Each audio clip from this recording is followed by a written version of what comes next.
سعادت حسن منٹو لکھتے ہیں کہ مجھے ایک مرتبہ بازار حسن جانے کا اتفاق ہوا۔ شدید گرمی کا موسم تھا۔ جس گھر میں گیا وہاں کی نائکا 2 ونڈو ایئر کنڈیشن چلا کر خود کو رضائی میں لپیٹے سردی سے کپ کپا رہی تھی، تو اس پر میں نے کہا کہ آپ ایک اے سی کو بند کیوں نہیں کر دیتی، اس طرح آپ کو بل بھی کم آئے گا۔ تو اس پر نائکا نے مسکرا کر جواب دیا کہ اسا کیڑا بل اپنی جیب وچوں دینا ہے۔ کہتے ہیں اس بات کو کافی عرصہ گزر گیا۔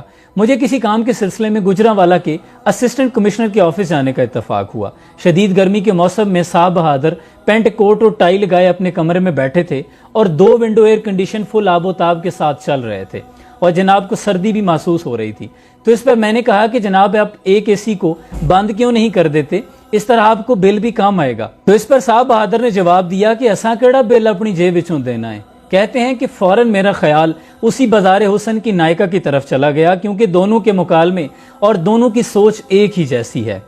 تب مجھے سارا معاملہ سمجھ میں آ گیا کہ میرے ملک کے تمام ادارے ایسی ہی نائکا سوچ رکھنے والے افراد کے ہاتھوں میں ہیں، جبکہ اس کے برعکس قائد اعظم محمد علی جناح کا معمول یہ تھا کہ جب بھی آپ اپنے کمرے سے باہر نکلتے تو بجلی کے تمام سوئچ آف کر دیا کرتے۔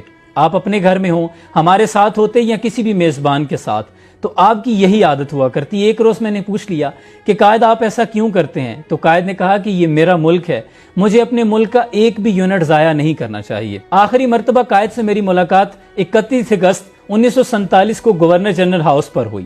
ملاقات کے بعد جب وہ معمول کے مطابق مجھے سیڑھیوں پر چھوڑنے کے لیے آئے تو کمرے سے نکلتے ہوئے حسب عادت انہوں نے بجلی کے تمام سوئچ آف کر دیے۔ تو اس پر میں نے کہا کہ قائد آپ گورنر جنرل ہیں اور یہ ایک سرکاری قیام گاہ ہے، اس کی بتیاں جلتی رہنی چاہیے۔ قائد نے کہا کہ میں جانتا ہوں کہ یہ سرکاری قیام گاہ ہے، اس لیے میں زیادہ محتاط ہوں، کیونکہ یہ پیسے قوم کے ہیں، یہ خزانے کے پیسے ہیں، یہ میرے اور آپ کے پیسے نہیں، اور میں اس پیسے کا امین ہوں۔ اس کے برعکس اگر میں اپنے گھر میں ہوتا تو پھر مجھے اختیار تھا کہ میں بتیاں جلائے رکھتا رات بھر، لیکن یہاں میں کسی اور حیثیت سے ہوں۔ تم زینے سے نیچے اتر جاؤ، میں یہ بھی بلب بند کر دوں گا۔ یہ وہ سوچ تھی جو ملک کو بنانے والی تھی، اور آج جو سوچ ہے وہ ملک کو کھانے والی ہے۔